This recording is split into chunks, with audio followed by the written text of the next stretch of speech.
오늘 우리가 함께 볼 말씀은 갈라디아서 말씀입니다. 갈라디아서 말씀은 복음의 정수라고 불리는 로마서와 함께 쌍벽을 이루는 서신으로 알려져 있습니다. 종교개혁의 선봉장이었던 루터는 갈라디아서는 자신의 아내처럼 소중한 책이라고까지 표현하였습니다. 그만큼 갈라디아서의 말씀에는 이신칭의의 교리를 가장 선명하게 설명하는 말씀으로 여겨지고 있습니다. 그런데 사실 우리가 갈라디아서 말씀을 읽고 묵상하다 보면 정말로 이신칭의의 교리가 정확하게 표현하고 있는가? 막상 말씀을 인용하려고 하면 애매하게 말하는 경우들이 많은 것을 볼 수 있습니다. 갈라디아서 2장 16절 중반에 보시면 우리가 율법의 행위로서가 아니고 그리스도를 믿음으로써 의롭다함을 얻으려 함이라. 이러한 말씀을 딱 보면 믿음으로 의롭다라는 멋진 진술이 나타나지만 사실 바로 앞절 2장 15절에 보면 우리는 본래 유대인이요 이방 죄인이 아니로되라는 어색한 말이 따라오는 것을 볼 수 있습니다. 즉 유대인이면서 죄인인 이방인보다는 우리가 좀 더 우월한데 우리는 믿음으로 의롭다함을 받는다. 다소 직설적인 그러한 믿음으로 의롭다함을 받는다라는 선언은 나오지 않는다는 겁니다. 오히려 믿음으로 의롭다함을 얻는 구절보다도 갈라디아서에서는 성령으로 사랑으로 의의 소망을 기다린다는 믿음보다도 사랑을 강조하고 성령을 강조하는 것을 볼 수 있습니다. 저는 오늘 말씀을 통해서 이 갈라디아서에서 그러면 말하고자 하는 핵심이 무엇인가? 이신칭의에 대한 정확한 고백이 나오지 않으면서 도대체 이 말씀은 무엇을 강조하고 있는가? 바로 이 갈라디아서 말씀의 핵심 주제를 함께 파악하고 갈라디아서 지금 오늘 읽었던 말씀, 특별히 6장 14절의 말씀과 연결해서 함께 말씀의 은혜를 나누고자 합니다. 갈라디아서는 다른 서신들과 다르게 굉장히 강한 어조로 쓰여져 있습니다. 그래서 어떤 이들은 사도 바울이 기록한 것이 아닌가라고 말한 사람이 있을 정도로 굉장히 강경한 어조로 쓰여져 있습니다. 단어 자체들을 한번 보셔도 그렇습니다. 1장 몇 구절만 한번 우리가 살펴보아도 바울이 얼마나 다른 어조로 격한 어조로 말하는지를 볼 수 있습니다. 1장 6절에 그리스도의 은혜로 너희를 부르신 이를 이같이 속히 떠나 다른 복음을 따르는 것을 이상하게 여기노라 라고 말한 이후에 1장 8절 9절에 너희에게 전한 복음 외에 다른 복음을 전하면 저주를 받을지어다. 너희가 받은 것 외에 다른 복음을 전하면 저주를 받을지어다. 다른 서신들과 비교해서 고난 가운데 때로는 애쓰는 성도들을 향해 위로의 겉면 또 자기의 사도성을 신분을 증명하는 말씀들을 하는 것을 생각해 볼 때 갈라디아서에서 나오는 말씀의 말투는 상당히 거칠고 꾸짖고 따지고 비꼬고 저주하는 말들이 가득한 것을 볼 수 있습니다. 유진 피터슨이라는 목사님 메시지를 번역한 분으로 굉장히 유명한데 이 메시지 성경을 가장 먼저 번역한 것이 바로 갈라디아서입니다. 그리스도 안에서의 자유가 무엇인지 성도들에게 가르치기 위해서 갈라디아서를 메시지 자기의 말로 사역을 해서 번역을 해서 가르쳤는데 이 갈라디아서를 번역할 때 교인들을 향해 이 몹쓸 갈라디아인들아 하는 정도의 느낌을 받았다고 합니다. 그가 번역한 갈라디아서 1장 10절에 보면 이렇게 표현합니다. 내가 이처럼 강경하게 말하는 것이 사람들을 조종하려는 것이겠습니까? 혹은 하나님의 환심을 사려는 것이겠습니까? 아니면 대중의 박수를 얻으려 하는 것이겠습니까? 이 유진 피터슨 목사님이 사도 바울이 한 10절을 사역한 것을 보면 강경하게 말한다는 겁니다. 어떻게 강경하게 말하는 것인가? 사람들을 조종하려는 것도 아니고 환심을 얻으려는 것도 아니고 박수를 받기 위함도 아니라 갈라디아인들의 잘못된 모습이 얼마나 큰지 강경하게 그는 말하고 있다는 것이죠. 그의 잘못된 모습은 다른 복음을 찾는 모습에 격분하고 있는 겁니다. 여러분 도대체 갈라디아 교회에 있는 성도들은 어떤 일들이 일어나고 있기에 사도 바울이 이렇게 강경한 어조로 말하고 있는 것입니까? 그들이 다른 것을 따르고 있기에 다른 복음을 찾는다고 하는 것일까요? 여러분 갈라디아 교회 안에는 거짓 교사들이 교인들을 현혹하게 하기를 구원받은 하나님의 백성은 반드시 할례를 받아야 하고 율법을 준수해야 한다고 가르쳤습니다. 그에 대해서 사도 바울이 그들에게 묻는 장면들이 갈라디아 곳곳에 나오는데 3장 2절 3절에 보시면 내가 너희에게 다만 이것을 알려 하노니 너희가 성령을 받은 것이 율법의 행위로냐 혹은 듣고 믿음으로냐 너희가 이같이 어리석으냐 왜 성령으로 시작하였다가 이제는 왜 육체로 마치려고 하느냐? 왜 다시 율법으로 돌아가서 어리석은 자처럼 하려고 하느냐라고 지적합니다. 그러면서 믿음의 조상인 아브라함의 이야기가 나옵니다. 아브라함이 하나님의 자녀가 된 것은 할례를 받았기 때문입니까? 아니면 믿음으로입니까? 갈라디아서 3장 6절 7절에 아브라함이 하나님을 믿음에 그것을 그에게 의로 정하셨다 함과 같으니라. 그런즉 믿음으로 말미암은 자들은 아브라함의 자손인 줄 알지어다. 즉 믿음으로 의롭게 된다는 것입니다. 즉 율법으로 의로워지는 것이 아니라 하나님을 바라보는 믿음이 중요하다는 것이죠. 그런데 이 아브라함의 이야기는 여기서 끝나지 않고 4장 21절 이하로 가면 다시금 아브라함의 두 아들을 이야기하며 성령으로 새롭게 되는 것을 말하는 것을 볼 수 있습니다.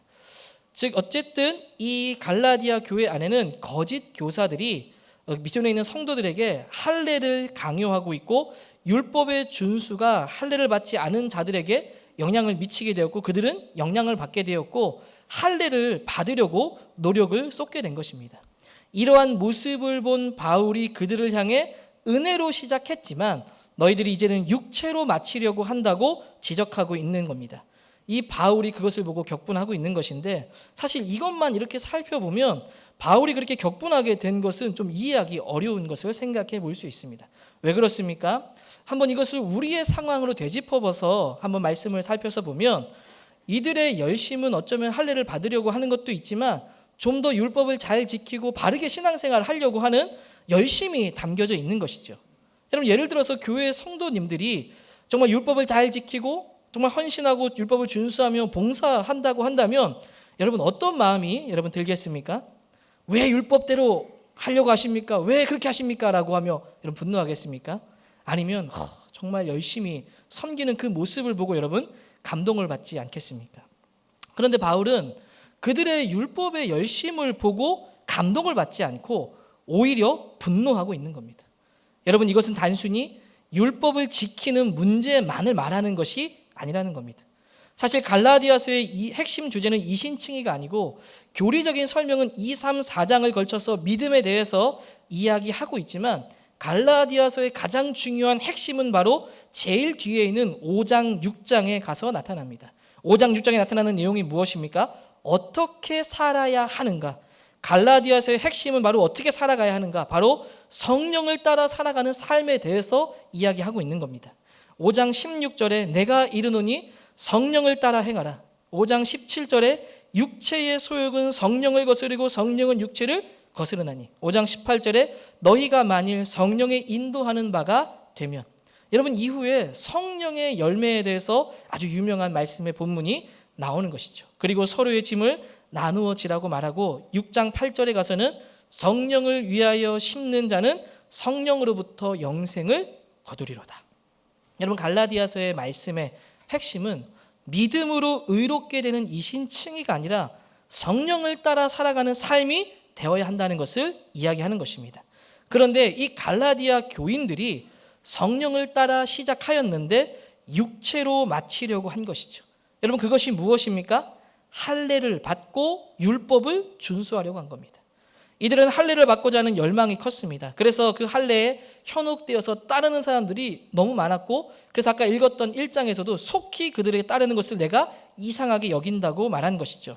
그런데 여러분 이 할례를 받는 자들이 사실은 할례만 받았지 정작 율법을 지키고 율법을 준수했느냐? 사실 그렇지는 않았다는 겁니다. 갈라디아서 6장 13절에 보시면 할례를 받은 그들이라도 스스로 율법은 지키지 아니하고.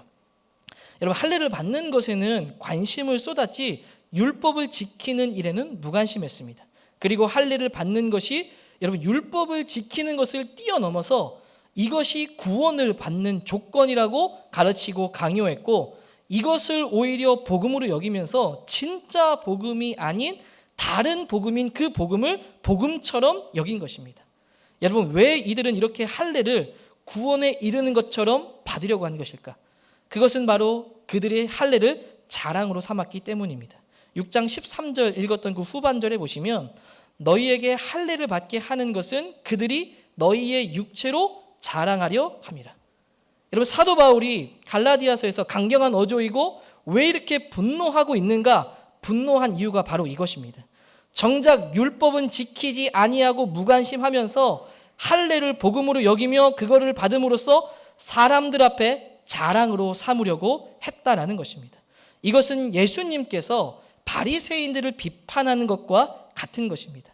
그들은 율법을 행하는 것 같지만 진정으로 율법은 지키지 않고 뭐 했습니까? 사람들에게 보여지는 모습을 자랑으로 삼는 외식하는 자들이었다는 겁니다. 지금 바울이 비판하는 거짓 교사들 그리고 그것을 속히 따르는 자들을 향해서 비판하고 그들에게 강경한 어조로 이야기하는 것이 무엇입니까? 바로 그들이 자랑으로 삼고 외식하려고 하는 모습을 지적하고 분노하고 있는 겁니다. 이것은 한마디로 말해서 위선입니다. 자신의 신앙의 외적 수준을 드러내기 위해서 위선적인 영성을 흉내내고 따라하고 있는 것입니다. 갈라디아 교회의 위기는 바로 믿음으로 살아가는 삶의 모습은 꺼려하면서 사람들에게 믿음 좋은 사람으로 보이고 싶어하는 위선의 유혹의 위험성을 지적하는 것이죠. 6장 12절에 보시면 무릇 육체의 모양을 내려 하는 자들이 억지로 너희에게 할례를 받게 하는 것은 그들이 그리스도의 십자가로 말미암아 박해를 면하려 함뿐이라. 여러분 섬기려고 하는 것이 아니라 할례를 받는 것은 십자가의 박해를 피하고자 한다는 겁니다. 즉 편안하게 신앙생활 하려고 한다는 것이죠. 이 말을 종합해서 보면 이런 겁니다. 여러 가지 많은 섬김으로 사는 것보다 많은 봉사를 하는 것보다 한 번의 할례가 더 매력적이고 더 그럴듯하게 보인다는 겁니다. 쉽게 말씀을 드리면 우리가 몸된 교회를 섬기는 일에 있어서 열심히 많은 봉사를 하여도 여러분 사람들이 알아주지 않을 수 있지만 그러나 직분을 얻거나 내가 어느 정도의 사회적인 위치를 차지하게 될 때는 수많은 봉사와 헌신보다도 너무나도 쉽게 더 믿음 좋은 사람으로 보일 수 있다는 것이죠. 그래서 여러 많은 봉사보다도 직분을 다는 것이 더 매력적으로 보이는 겁니다. 더 쉽게 말씀드리면 제가 성도로 섬기는 것보다 저 역시 마찬가지로 목사라는 것이 저의 자랑이 될 수 있다는 겁니다. 여러분 여러 가지 제가 많은 일을 섬긴다 하여도 제가 한마디로 목사라고 하는 것이 더 폼나고 더 믿음 좋은 사람으로 쉽게 비춰줄 수 있다는 것이죠. 제가 감사하게도 경남 창원에서 사역을 하다가 서울로 오게 되었습니다. 올라오기 전에 많은 동기 목사님들과 또 그 교회에 있던 성도님들께 인사를 드리고 올라왔는데 사람들이 저에게 묻습니다. 어느 교회로 가게 되셨습니까? 그래서 제가 얘기했습니다. 서울 영동교회로 가게 되었습니다. 그렇게 말씀을 딱 드렸더니 저희 교단 안에서도 이 서울 영동교회는 아시는 분들이 제법 계신데 좋은 교회에 가시는군요. 저한테 얘기할 때 제 마음이 어떻겠습니까? 어깨가 으쓱하는 겁니다. 심지어 어디 가냐고 물었을 때 제가 서울 영동교회 간다고 했는데 서울 영동교회를 모르는 분들도 있지 않겠습니까? 그럼 제가 묻지도 않았는데 제가 이렇게 말하는 겁니다. 강남에 있는 교회입니다.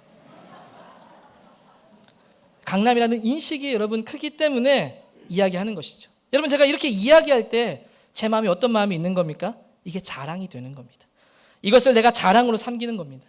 여러분 내가 열심히 봉사하고 섬기는 것보다 어느 교회에서 사역하고 어느 지역에서 섬기고 있고 어떤 분들과 함께 신앙생활을 하고 있는가 이게 나를 더 드러내주고 더 자랑에 쉽게 나타날 수 있다는 이게 바로 위선의 유혹에 있다는 것이죠. 지금 갈라디아 교회들이 바로 그런 위기에 있다는 겁니다. 한 번은 제가 휴가 중에 대학 동기인데 이제 타교단 목사님입니다. 그 친구와 작년 휴가 때 오랜만에 만나서 여러 가지 많은 이야기를 주고받고 있는데 그 친구의 입에서 저희 담임 목사님 이름이 나오는 겁니다. 그래서 알고 봤더니 저희 담임 목사님이 쓰신 책을 읽고 나름대로 감동을 받았고 뭐 여러 가지 많은 이야기를 하는데 제가 그 친구에게 딱 한마디 했습니다.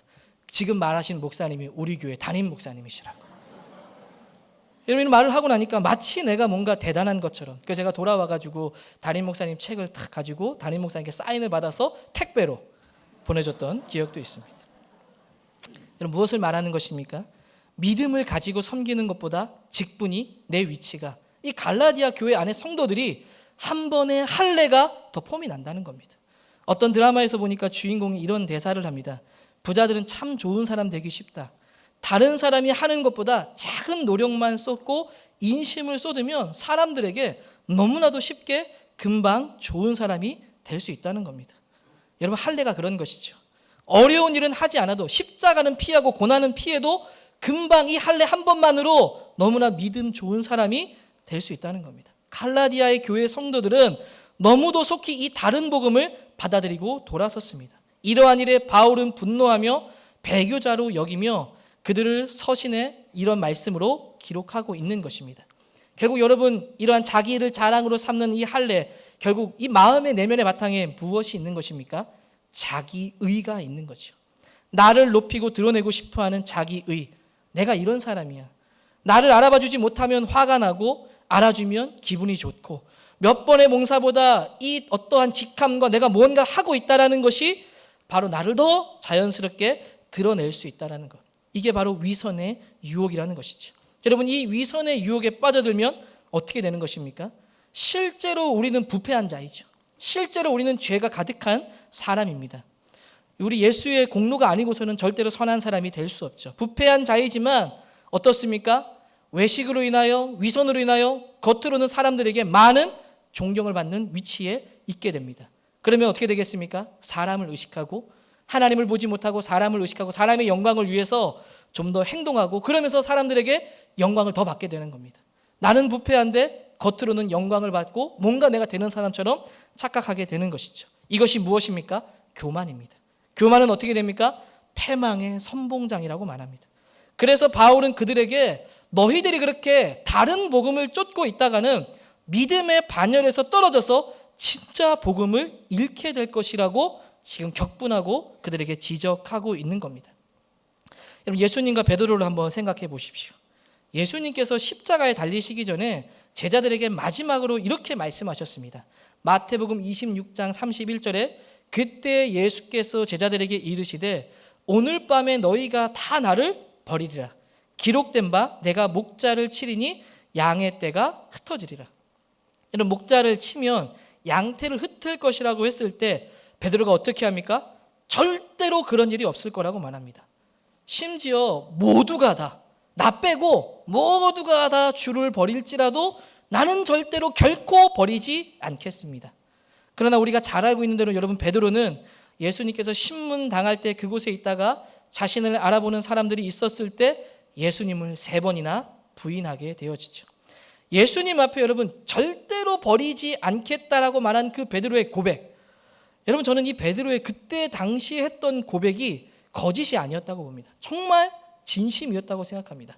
절대로 예수님을 그대로 내가 잡혀가게 두지 않을 거라고 생각했다고 생각합니다. 그런데 실패했죠. 여러분 왜 그런 것입니까? 자기 의로 충만했기 때문입니다. 나라면 할 수 있다. 나라면 절대로 예수님을 절대로 그렇게 모두 다 그렇게 해도 나는 절대로 그렇게 할 사람이 아니다. 나는 할 수 있다. 바로 자기의 의라는 겁니다. 여러분 반대로 예수님의 모습을 한번 생각해 보십시오. 십자가의 고난을 앞에 두고 어떻게 하셨습니까?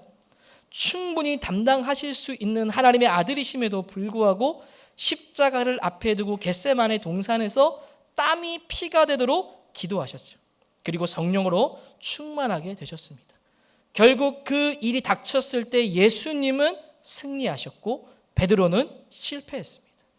자기 의로 할 수 있다. 나를 드러내고 싶은 자기의 의, 자꾸 나를 알아봐달라는 그런 위선의 유혹은 결국 실패와 절망으로 좌절로 가게 되는 것입니다. 그래서 여러분 우리는 끊임없이 우리 자신을 돌아봐야 될 것입니다.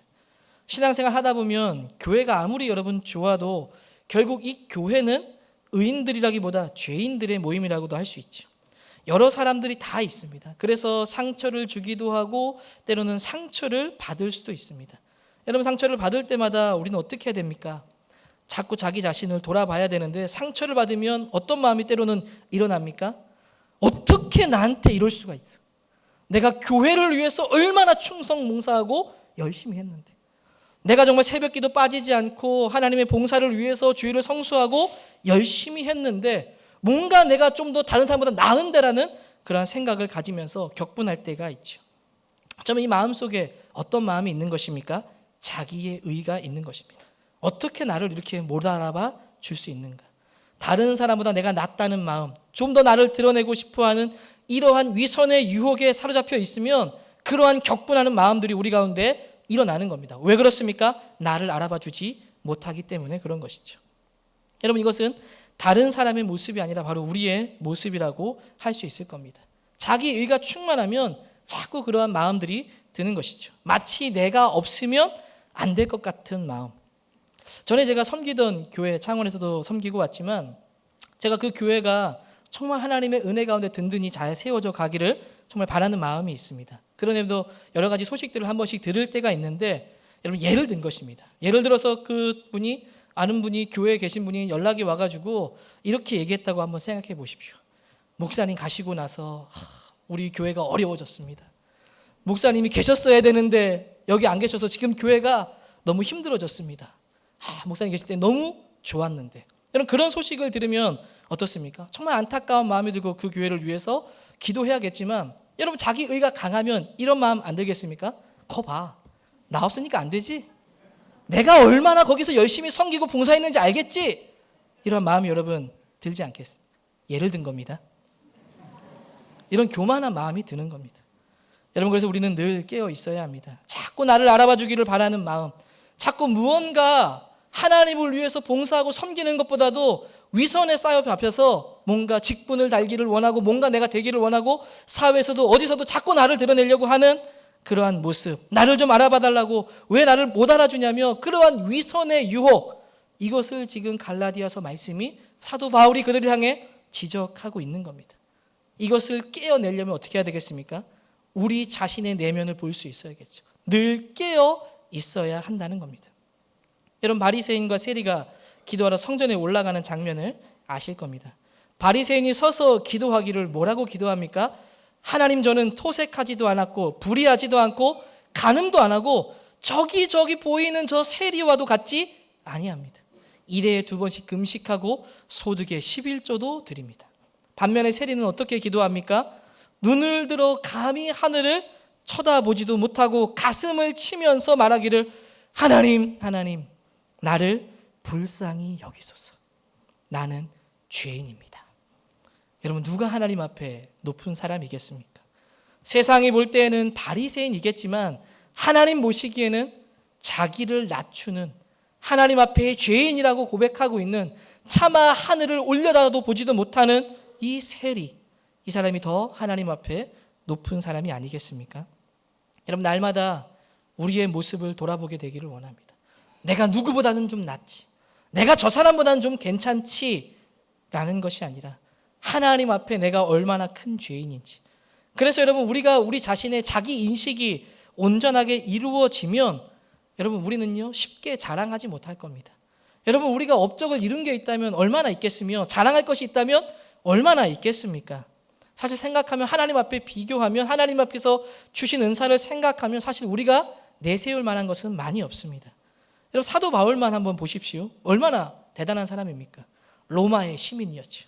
학적으로는 뼈대가 있는 가문에서 수학하였고 복음의 전도자로서 자신이 세운 교회가 어마어마했습니다. 심지어 하나님이 능력을 주셔서 기적을 베풀고 병자도 낫게 하는 일들이 많았고, 어떤 도시에서는 사도 바울을 신으로 추앙하려고까지 했던 사람이 사도 바울이었습니다. 여러분, 자랑한다고 하면 자랑할 것이 얼마나 많겠습니까? 근데 사도 바울은 뭐라고 말합니까? 자신이 행한 모든 것들이 자랑이 아닌 배설물로 여긴다고 했습니다. 여러분, 배설물을 아끼는 사람이 어디 있겠습니까? 자신이 이뤄놓은 업적을 아무것도 아니고 배설물로 여긴다. 왜 그렇게 하는 것입니까? 빌립보서 3장 8절에 내가 그를 위하여 모든 것을 잃어버리고 배설물로 여김은 바로 그리스도를 얻기 위하여라는 겁니다. 여러분, 그리스도를 얻기 위해서 사도 바울은 자기가 가진 이 모든 것들을 배설물로 여긴다는 겁니다. 여러분, 그래서 오늘 이 갈라디아서 말씀에도 사도 바울이 뭐라고 말하고 있습니까? 성령을 따라 행하며, 갈라디아서 말씀의 가장 마지막 최종적인 선언과 같은 말씀이 바로 14절에 무엇이라고 말합니까? 우리 주 예수 그리스도의 십자가 외에는 결코 자랑할 것이 없다. 할례를 자랑으로 삼으려고 하지 말고, 나를 드러내려고 하지 말고, 오히려 그리스도의 십자가를 자랑으로 삼고 십자가만을 내세우라고 마지막으로 이 갈라디아서 말씀에 권면하고 있는 겁니다. 여러분, 십자가는 정말 능력의 이름이죠. 지난 고난주간과 성금요예배와 부활주일을 우리는 보내면서 그리스도의 십자가가 얼마나 크고 위대한 은혜인지를 깨달았습니다. 로마라는 강력한 군대를 물리치기 위해서 호산나하며 다윗의 왕 자손 예수여, 이스라엘 백성들은 그렇게 기대하고 고대하며 예수님을 환호했지만, 여러분, 예수님은 그들을 몇 군단도 불러서 로마를 물리치고 그 위에 하나님의 나라를, 보이는 세상의 나라 속에 그 힘 있는 나라를 세울 수 있음에도 불구하고 우리 예수님은 그렇게 하지 않으셨죠. 어떻게 하셨습니까? 오히려 가장 비참한 모습으로 십자가에 달려 죽으셨습니다. 사람의 눈으로 보면 철저한 실패이고 어리석은 모습으로 보입니다. 그런데 그 십자가의 죽음은 실패가 아니라 진정한 의미에서 우리에게 승리를 준 메시지입니다. 로마를 힘으로 누를 수 있지만 그렇게 하지 않은 것, 바로 인간 속에 있는 죄를 대신해서 죽는 죽음이 사실은 진정한 승리였다는 것을 보여주셨습니다. 왜 그렇습니까? 인간에게 있어서 가장 공포이고 가장 두려운 것이 무엇입니까? 죽음 아니겠습니까? 사망 아니겠습니까? 죽음과 같은 상황 속에 있는 우리의 삶의 모습이 아니겠습니까? 근데 이 죽음은 무엇입니까? 바로 이 죽음이 있기 때문에 부활로서, 승리로서 나아갈 수 있게 되는 것이죠. 즉, 사망의 권세를 깨고 인간이 두려워하는 죽음을 넘어 부활의 위대한 승리를 가져다 준 이면에는 바로 이 그리스도의 십자가 죽음이 있다는 것이죠. 그리고 하나님과 인간이 깨어졌는데 이 관계를 회복하며 진정한 생명의 길로 열어지는 그 죽음, 바로 이것이 바로 십자가의 능력이라는 겁니다. 여러분, 그 십자가는 그래서 묵상하면 할수록 그 속에 담겨진 이 보석 같은 진리가 우리에게 정말 새로운 희망을 보게 하는 줄로 믿습니다. 그래서 십자가에 못 박히신 그리스도를 믿지 않는 자들에게는 거리끼는 것이고 미련한 것이지만, 믿고 따르는 우리에게는 구원을 얻는 하나님의 능력이 되는 것입니다. 여러분, 우리의 삶에 그리스도인의 십자가만이 유일한 자랑이 되기를 소망합니다. 날 위해 죽으신 그 십자가는 여러분 어디에서도 완성이라는 표현을 잘 쓰지 않죠. 인간의 삶도 여러분 완성이 있겠습니까? 우리 작년 12월에 느헤미야 말씀을 봤는데 느헤미야 마지막 결론이 어떻게 됩니까? 느헤미야가 그렇게 많은 개혁을 힘쓰고 애썼지만 결국 어떻게 되었습니까? 다시 타락하고 말았죠. 여러분, 느헤미야 마지막 말씀이 개혁이 완성이 되었다면 참 좋았겠지만 인간이 하는 일에는 사실 완성이 올 수가 없죠. 성경에서 오직 완벽하게 종결의 의미인 완성의 의미를 담은 그 말씀은 십자가밖에 없습니다. 오병이어의 많은 수많은 기적을 행해서 그들을 먹이셨을 때에도, 사람들이 예수님을 왕으로 삼고자 했을 때에도, 자연을 향해 외치고 파도를 잠잠하게 했을 그때에도 우리의 예수님은 완결의 의미를 말씀하지 않았습니다. 오직 십자가 위에서만 말씀하셨습니다. 뭐라고 하셨습니까? 다 이루었다.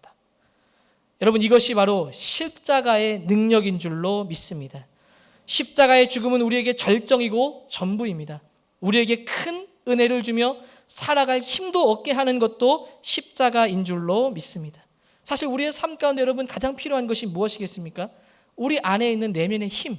어떤 상황 속에 상황을 해결하는 어떤 방편이 생기는 것보다 내 마음의 의지가 꺾이지 않고 이겨낼 수 있는 힘이 중요하죠. 그 힘의 근원이 바로 여러분 어떤 상황과 어떤 삶의 성취에서 오는 것이 아니라 십자가의 복음의 능력에서 나온다는 것입니다. 갈라디아서 2장 20절에 보시면 내가 그리스도와 함께 십자가에 못 박혔나니 그런즉 이제는 내가 사는 것이 아니 오직 내 안에 그리스도께서 사는 것이라. 이제는 내가 육체 가운데 사는 것은 나를 사랑하사 나를 위하여 자기 자신을 버리신 하나님의 아들을 믿는 믿음 안에서 사는 것이라. 이제 내 속에 그리스도께서 사는 거예요. 십자가로 말미암아 죽었고 그 십자가 때문에 내 속에 그리스도께서 살게 되었고, 이제 우리의 삶은 그 십자가를 통해 그리스도께서 내 안에 오셔서 믿음 안에서 살아가는 삶, 하나님이 우리와 함께하는 삶, 이것이 우리의 힘이고 능력인 줄로 믿습니다. 십자가를 묵상하면 그래서 힘이 나는 거예요. 십자가를 묵상하면 이길 수 있는 능력을 얻게 되는 겁니다. 죽음과 같은 상황, 어려운 환경 속에서도 십자가를 묵상하면 이길 수 있는 힘을 얻게 되는 줄로 믿습니다. 여러분, 그래서 오늘 이 사도 바울이 권면한 것처럼 이 갈라디아서 말씀에 이 위선을 따르는 이들에게 말씀한 것처럼 우리의 삶에도 성령을 따라 행하는 삶이 되기를 소망합니다. 동시에 우리의 삶에 유일한 자랑이 있다면 내가 이룬 업적과 내가 어느 위치에 있다라는 것이 아니라 십자가만 자랑하는 우리의 삶이 되기를 주의 이름으로 축복합니다. 한번 같이 기도하도록 하겠습니다. 우리 말씀을 기억하면서 함께 하나님 앞에 기도하면 좋겠습니다. 우리의 삶의 유일한 자랑, 우리의 삶의 유일한 능력, 유일한 소망은 십자가인 줄로 믿습니다. 자꾸 나를 어떤 것으로, 자꾸 나를 드러내기 위해 자기 자랑으로 내가 어느 위치에 뭔가 성취를 이루려고 하는 것이 아니라 성령으로 행하며 십자가만을 자랑하는 삶이 되기를 소망합니다.